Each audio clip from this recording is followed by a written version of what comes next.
Di Al-Quran itu sama sekali tidak ada kata Idul Fitri, Elia. Masa sih?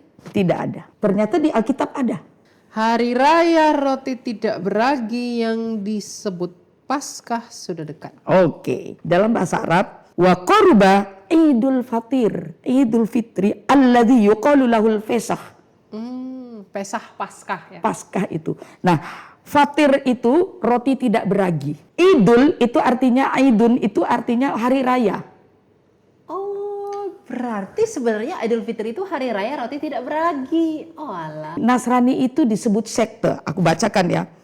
Fa innana idz wajadna hadzal rijla mufsidan wa muhayyija fitnatin baina jami'il yahudi alladzina fil maskunati wa miqdami syi'atun nasiriyin. Nah, kata Syiah di sini kalau kita lihat ke bahasa aslinya itu heretik. Heretikos. Iya, heretikos artinya kan bidat. Sesat. Nah, Syiah di sini artinya pengikut sesat. Ini untuk orang-orang Kristen juga. Iya. Ketika dibilang kamu orang Nasrani, jangan bilang iya. Iya. Jadi Aku pengikut teman-teman Kristus. Ya, kita itu bukan Nasrani, kita itu Kristen. Karena Nasrani adalah sekte. Shalom saudara-saudara terkasih dalam Tuhan kita Yesus Kristus. Kembali lagi bersama saya Elia Mayaren di program 3 Hari Channel. Nah, kalau beberapa hari lalu kita sudah banyak berbicara dan mendengarkan kesaksian dari para petobat baru dalam iman Kristen. Sekarang kita kembali lagi dengan narasumber kita yang pernah kita undang, yaitu Ibu Fadilah Hafiz. Tapi sekarang kita berbicara tentang topik yang berbeda, yaitu ternyata ada banyak yang dianggap sama, ternyata berbeda dengan apa yang ada di Kristen dengan apa yang ada di Islam. Nah, sekarang kita bersama dengan narasumber yang tepat, yaitu Ibu Fadilah yang pernah menjadi seorang muslim lalu kemudian bertobat dan menemukan Kristus sebagai Tuhan dan Juru Selamatnya. Selamat sore Ibu Fadilah. Shalom semuanya, selamat sore, salamul masih. Iya, terima kasih Ibu udah ikut lagi dengan kita karena banyak yang mau kepo tentang yang lebih dalam. Nah, ada banyak orang yang berpikir apa sih yang ada apa sih sebenarnya? Apakah sebenarnya Islam dan Kristen itu sama gitu ya? Kalau dari sudut pandang Bu Fadilah. Kalau sama tentu tidak. Kenapa? Secara iman mereka tidak percaya bahwa Yesus itu Tuhan. Nah, itu satu. Kedua, ada beberapa hal yang mereka anggap sama, ternyata itu tidak sama. Contohnya seperti apa? Misalnya, kita sering mendengarkan tentang surga. Kalau mereka menyebut surga, ya. Nah, beberapa polemikus Islam sempat menuduhkan bahwa surga mereka sama dengan kita. Nah, karena yang mengatakan itu beberapa polemikus. Iya, betul, beberapa polemikus Islam mengatakan sama karena kata al-jannah. Ya. Nah, mereka sekarang itu lebih suka untuk semacam inilah, memberi pengetahuan baru kepada orang-orang Islam sendiri dengan memakai Alkitabul Muqaddas, Alkitab kita yang berbahasa Arab. Nah, di dalam Alkitab ada nggak kata al-jannah itu? Ada. Coba kita buka, saat ini kita berbicara tentang Alkitab ya, jadi menjawab tuduhan mereka tentang iman Kristen ya. Kita bisa buka di Kejadian 2 ayat 10, Elia. Oke. Saya nanti baca Indonesianya ya. Iya. Kejadian 2 ayat yang ke-10. Iya. Ada sungai mengalir dari Eden untuk membasahi taman itu. Dari situ sungai itu terbagi menjadi 4 cabang. Ya, oke. Dalam bahasa Arab, wa kana nahra yakhruju min adni liyasqiyal jannah. Ada kata jannah di situ, al-jannah. Nah, di dalam Islam, maka orang Islam sering mengatakan bahwa marilah kita berlomba-lomba untuk menuju jannahnya, menuju surganya. Nah, di dalam kekristenan, al-jannah itu bukan surga yang sama dengan mereka. Artinya al-jannah di situ Taman Eden. Yang kita tahu Taman Eden berada di mana? Di bumi. Nah, bagaimana surga yang sesungguhnya tahta Allah itu, kekuasaan Allah. Di dalam Alkitab kita, terutama berbahasa Arab, itu ada kata as-samawat. As-samawat. As-sama. Nah, as-sama itu ada yang kalau di perspektif Kristen itu sama dengan Shamayim di dalam bahasa Shamayim, Ya, Ibrani Shamayim. Yunaninya Uranos. Uranos, di kita samawat, di bahasa Arab maksudnya ya. Nah, itu heaven, itu yang heaven sesungguhnya. Nah, itu berbeda. Makanya kita lihat, coba kita buka di Kejadian 1 ayat 1. Kejadian 1 Ya. ayat 1. Pada mulanya Allah menciptakan langit dan bumi. Ya. Fil bad'i khalaqallahu samawati wal ard. Kenapa tidak pakai al-jannah? Kalau banyak petobat baru, terutama petobat baru dari Islam ke Kristen, itu mereka banyak bertanya, Umi Fadilah, kok ini tidak pakai al-jannah? Nah, kenapa tidak pakai al-jannah? Karena samawat itu sebenarnya sorganya kita itu berbeda dengan sorganya Islam. Jadi tidak pernah bisa sama. Oke. Karena tadi di mereka mengatakan surga itu ya jannah. Jannah itu. Padahal di kita surga jannah itu ya taman. Taman, Bun, ya. betul. Bukan Ya. surga ya. Ya, kita tahu taman ada yang jualan, tuh, ada yang pacaran, ya kan? Begitulah. Ya, itu jelas tidak sama. Itu satu. Ada beberapa lagi tuduhan mereka seperti kata namus. Namus.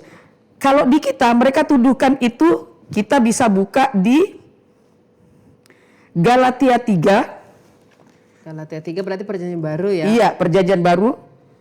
Galatia 3 pas ayat 13. 13. Iya. Kristus telah menebus kita dari kutuk hukum Taurat dengan jalan menjadi kutuk karena kita, sebab ada tertulis, terkutuklah setiap orang yang digantung pada tiang kayu. Nah, dua hal yang mereka tuduhkan. Artinya Tuhan Yesus itu manusia yang terkutuk. Karena dia mati di kayu salib. Itu tuduhan mereka. Nah, saya mau bahas masalah bahasanya di sini ya. Di sini dikatakan Al-Masihu iktadanna min laknatin namus. Nah, mereka bilang, namus kok terkutuk? Kok kalian mengutuk Roh Kudus? Itu dia yang berbeda. Namus di kita dengan namus di Islam itu berbeda. Namus di dalam perspektif Islam itu adalah Roh Kudus. Bisa juga Jibril, karena menurut mereka Jibril itu adalah Roh Kudus. Disebut namus. Nah, ini yang sering dijadikan itu pengajaran resmi mereka atau gimana? Betul, pengajaran resmi mereka. Nah, itu mereka anggap itu yang mereka selalu tanyakan balik kepada kita. Namus. Nah, di dalam Alkitabul Muqaddas, perspektif Alkitab kita, namus itu hukum dari Tuhan. Hukum Taurat, hukum dari Tuhan. Jauh berbeda dong hukum dari Tuhan dengan Jibril. Iya, beda. Nah, artinya di sini kita tidak mengutuk Roh Kudus. Iya. Nah, mereka bilang, ini kenapa namus kok dikutuk? Kalian mengutuk Roh Kudus. Padahal di sini adalah yang bukan Tuhan mengutuk Roh Kudus. Hukum Taurat. Jadi hukum namus itu hukum ketetapan dari Tuhan, baik itu hukum negatif maupun hukum positif. Artinya hukum ketetapan undang-undang dari Tuhan. Itu Ini loh. dalam Kristen ya? Ini dalam Kristen, Oke. ya. Jadi itu dua hal yang berbeda, jauh sekali Elia. Ya, itu baru kata namus. Ada lagi yang dituduhkan mereka tentang. Nah, ini sekarang paling sering itu saya nonton dari mereka tuh bahwa Yesus itu sholat. Iya, ya itu. Yesus itu sholat. Kita bisa buka di Markus 14 ayat 35. Markus 14 ayat 35. Markus 14 ayat 35. Kenapa kita harus menjawab tuduhan-tuduhan mereka? Yaitulah gunanya apologetika. Iya, Mempertanggungjawabkan. Ya. Nanti ia maju sedikit, merebahkan diri ke tanah dan berdoa supaya sekiranya mungkin saat itu berlalu darinya. Iya. Summa taqaddama qalilan wa kharra 'alal ardi wa kana yusolli. Nah, kata yusolli itu yang mereka anggap sholat seperti orang Islam sholat. Orang Kristen ada nggak sholat? Ya, saya ortodoks, saya sholat. Nah ya, tetapi sholatnya sama nggak dengan Islam? Tidak sama. Karena sholat ortodoks pakai tanda salib, doanya kepada Allah Tritunggal Maha Kudus, kemudian membaca doa Bapa Kami, pengakuan iman Nikea, kemudian membacakan Injil, Sinaksarion dan segala macam. Apakah sama? Ya jelas nggak sama. Ya. Nah, bagaimana perspektif sholat di dalam sini? Sholat itu berdoa artinya. Zelota ya. Zelota, ya berdoa. Dalam Alkitab ini di Markus ini, ya kan? 14 ayat 35 ini sholat di sini. Tuhan itu, Yesus itu berdoa kepada Bapa. Bukan sholat yang seperti orang Islam, bukan. Bukan gerakannya, tetapi bentuk doanya itu. Jadi di dalam bahasa Arab itu ada 3 kata yang hampir sama, tetapi berbeda makna. Ada kata sholla yusolli, itu khusus untuk berdoa. Memohon, itu sholla yusolli. Nah, ada beberapa orang bilang doa itu kan bukan sholla yusolli. Salah. Sholla yusolli itu berdoa. Mereka bilang ad-du'a juga berdoa. Nah, jadi kalau di dalam gramatika bahasa Arab ada sholla, ada da'a yad'u, ada lagi zakara yuzakiru. Itu berbeda. Kalau sholla yusolli itu khusus. Kalau bahasa mereka taksis khususan untuk berdoa, memohon. Itu. Nah, kata da'a yad'u itu bisa artinya berdoa. Lebih tepat itu memanggil. Menyebut, misal aku ngomong, aku mau memanggil Elia. Sa'ada'u Elia.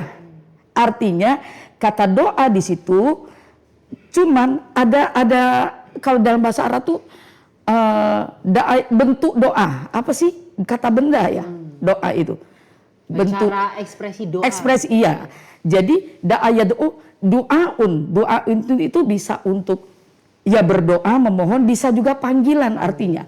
Tetapi kata yusollu, sholla yusolli itu khususon tidak bisa diubah menjadi kata memanggil. Dia khusus untuk berdoa. Nah, terus ada lagi Islam bilang itu artinya bisa menjadi memberkati, bisa menjadi merahmati, tidak. Kata merahmati irhamna, bisa rohima itu merahmati, memberkati, barokah. Jadi sholla yusolli itu khusus untuk berdoa. Apakah berdoa atau sholla yusolli itu berdoa sholat yang tidak. Nah, jadi itu yang mereka selalu tuduhkan ke kita. Oh, Yesus sholat dalam perspektif berdoa. Bukan sholat gerakan. Nah, bukan lagi gerakan. Pula mereka sholatnya 5 waktu, sedangkan kekristenan yang udah ada 700 tahun sebelum Islam ada enggak kenal 5 waktu ya. Iya, 7 waktu kita. 7 waktu kalau ngikutin Daud. Betul. 3 waktu kalau ngikutin Daniel. Nah, itu dia. Dan gerakannya sama, hampir sama. Misalnya sujud. Tetapi apakah mereka pakai tanda salib? Kan enggak. Terus bacaan-bacaannya sama? Ya tentu saja tidak. Nah itu. Jadi Kristen pun jangan mau disama-samakan. Enggak, kita tidak sama. Ya, itu. Kemudian kita coba buka Markus 13 Matius 26. Sorry Elia. Matius 26. Matius 26 ayat 39.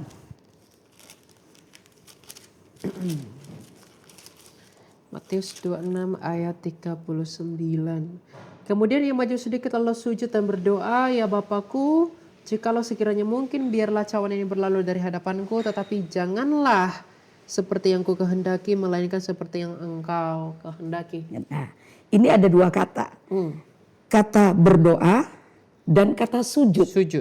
Oke, ada 2 kata di situ yang selalu menjadi pertanyaan atau tuduhan orang Islam kepada kita. Summa taqaddama qalilan wa kharra ala wajhihi wa kana yusolli qailan ya abatahu in amkana fal ta'buru anni hadhil ka'si walakin laisa kama uridu ana bal kama turidu anta.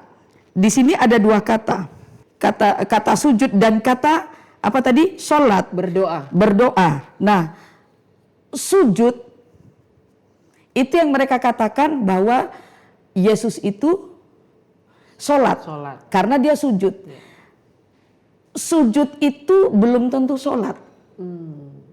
Paham ya? Sujud misalnya orang minta ampun bisa bersujud, orang menghormati bisa dengan bersujud. Tetapi salat itu sudah pasti ada gerakan sujud. Nah, jadi dan itu pun tidak sama dengan apa yang dilakukan, apa ritual yang dilakukan oleh Muslim ya, orang Islam. Itu tentu tidak sama. Gerakan boleh sama. Artinya sujud belum tentu berdoa, tapi berdoa udah pasti sujud. Betul, itu dia. Iya, karena gerakan berdoa dalam sholat salah satu gerakan adalah bersujud. Ya, karena kata sujud itu dari kata-kata sajada yasjudu, maka ada namanya masjid.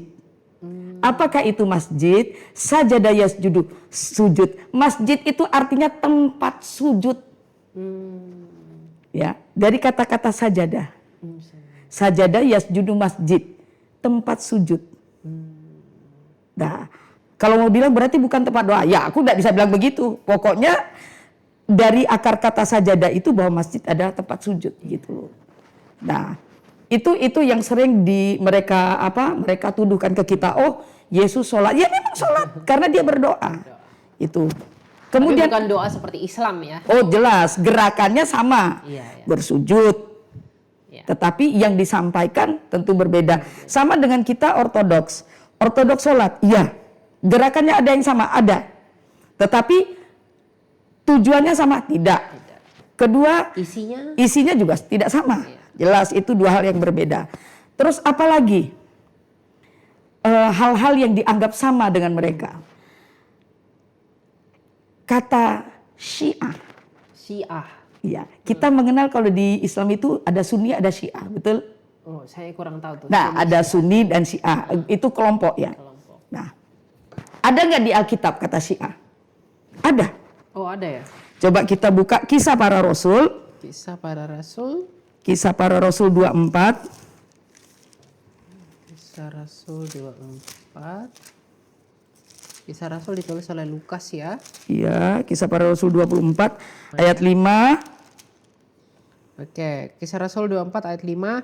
Kami dapati bahwa orang ini adalah penyakit sampar, seseorang yang menimbulkan kekacauan di antara semua orang Yahudi di seluruh dunia, dan bahwa ia adalah seorang tokoh dari sekte Nasrani. Nah, ini ada dua kan, sekte dan Nasrani. Iya.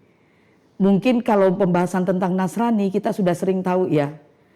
Nah, kadang-kadang orang Kristen, kamu Nasrani ya? Ya. Benar? Padahal kata Nasrani di dalam Alkitab itu cuma satu di sini. Kita bisa cek di Alkitab ada nggak kata Nasrani?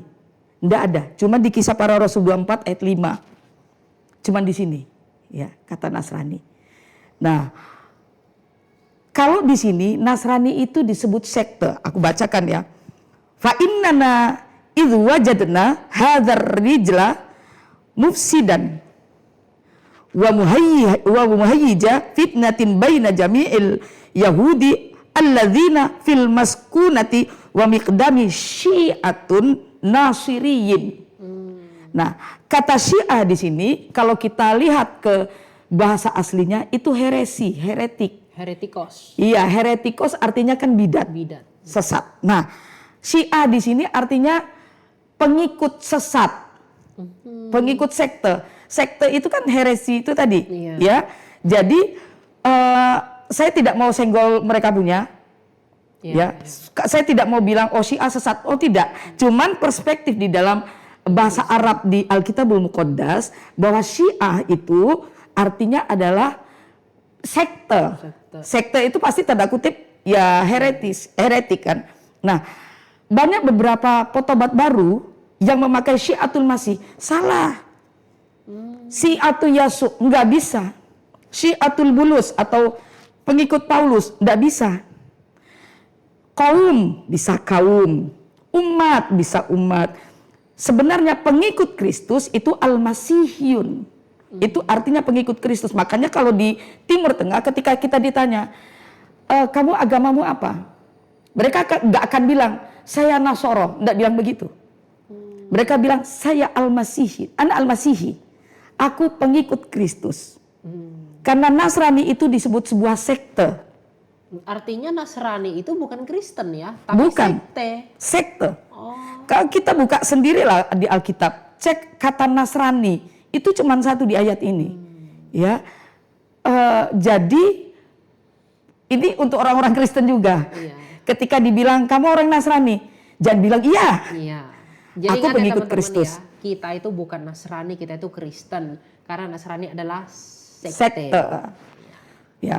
Nah, ada mereka yang mungkin ya, bukan mungkin, ada beberapa yang bertanya ke saya, terutama petobat baru yang dari pesantren. Mereka kan jago-jago bahasa Arab nih. Kita ini Syiatul Masih, Syiatul Yasu. Saya bilang keliru. Harusnya tetap al-Masihiyun. Kalau pengikut Paulus, Qaumul Bulus, saya bilang Paulus itu bahasa Arab bulus. Tidak pakai kata Syiah. Karena kata Syiah itu adalah sesat, sekte. Kita lihat juga di Kisah Para Rasul, masih Kisah Para Rasul yang tadi 24 ayat yang ke 14. Namun aku mengakui kepadamu bahwa aku berbakti kepada Allah nenek moyang kami dengan mengikuti jalan Tuhan yang mereka sebut aliran ya atau sekte. Aku percaya kepada segala sesuatu yang tertulis dalam hukum Taurat dan kitab nabi-nabi. Nah, ini di sini sekte dan namus ada di sini loh Elia. Oh ya? Iya.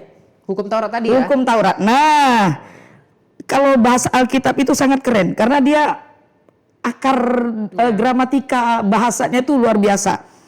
Walakinnani uqirru laka bihadza annani hasabat tariqil ladzi yaquluna lahu Syiah. Hakadza a'budu ilahan abai mu'minan bikulli ma huwa maktubun finnamus, yang tertulis di mana tadi? Hukum Taurat. Hukum Taurat wal anbiya dan para nabi itu tadi, ya kan? Nah, Syiah juga di sini. Nah, kita lihat sekte kan, sekte. Kata sekte di Alkitab kalau kita cek cuman di dua ayat ini Elia. Kisah Para Rasul 24 ayat 5 tadi sama yang ayat 14. Jadi kalau orang-orang petobat baru, terutama yang jago-jago bahasa Arab, jangan lagi pakai kata Syiatul Masih, tidak ada. Syiatul Yasu, kita bukan heresi. Ya, stop pakai kata itu.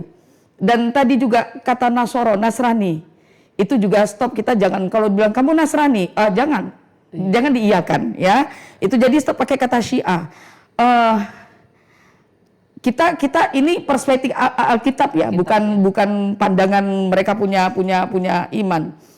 Nah, ini harus kita luruskan karena banyak yang tidak paham.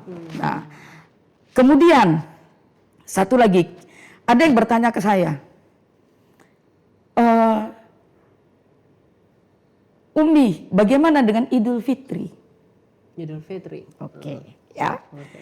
Di Al-Quran itu sama sekali tidak ada kata Idul Fitri, Elia. Masa sih? Tidak ada. Terus apa itu? Kenapa?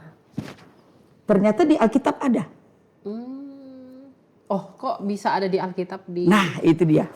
Nah, coba aku mau tahu ayatnya. Lukas 22 ayat 1, coba kita buka. Lukas 22 ayat 1. Lukas 22 ayat 1. Ternyata Idul Fitri malah adanya di Alkitab. Di Alkitab, ya? Di Al-Quran tuh nggak ada. Lukas 22 ayat 1.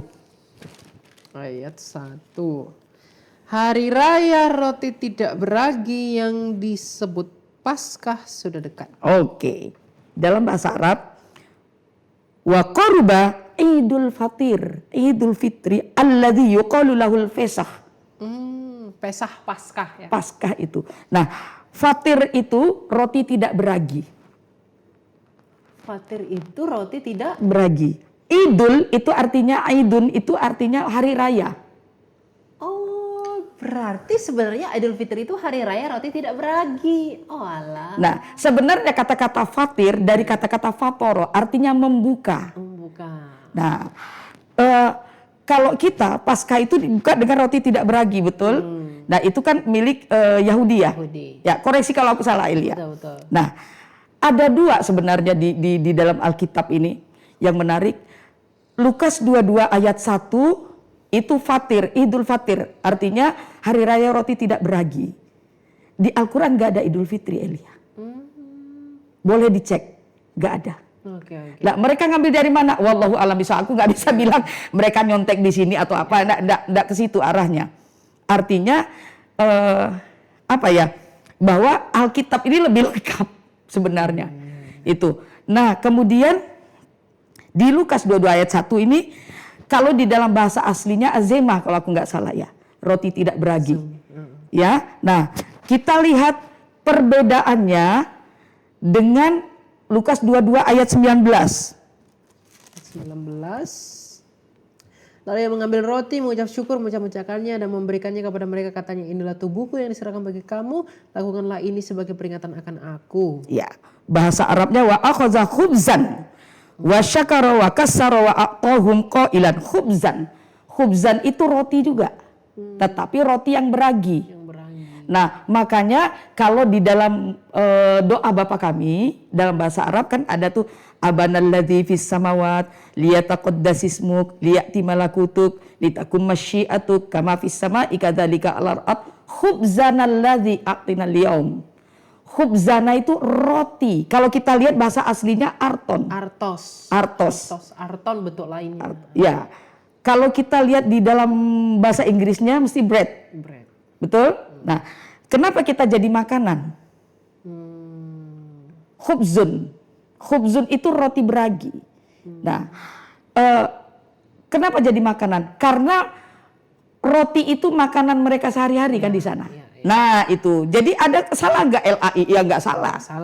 Nggak salah. Karena itu konteksnya ya. Iya, konteksnya ke makanan yang mereka makan sehari-hari. Jadi di dalam Alkitabul Muqaddas itu sangat dia gramatika bahasa itu sangat diperhatikan, Elia. Yang aku lihat di situ, dia selalu tidak keluar dari konteks satu itu dan selalu tepat. Jadi teman-teman, ternyata Idul Fitri itu adanya di Alkitab, yang artinya hari raya roti tidak beragi ya, Fadila. Jadi memang ada banyak hal-hal yang dianggap sama oleh teman-teman Muslim dengan Kristen. Ternyata tadi Bu Fadila yang adalah mantan Muslim telah memberitahu kita, ternyata semuanya itu berbeda. Jadi kita memang harus mencari tahu ya, mencari tahu lebih dalam agar kita semakin mengerti tentang iman kita sendiri. Ya, kita akan lanjut sesi berikutnya. Sesi pertama sudah selesai dan sesi yang berikutnya akan segera hadir untuk teman-teman semua.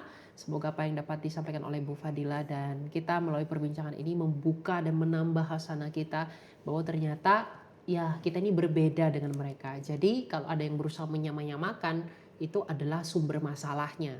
Karena akan saling berebut nih, mana yang benar, mana paling benar. Tapi ternyata sudah berbeda ya. Betul. Kita sudah berbeda dengan mereka. Jadi semoga hal ini dapat menambah wawasan kita untuk memperkuat toleransi. Karena toleransi itu artinya membiarkan yang satu dengan yang lainnya.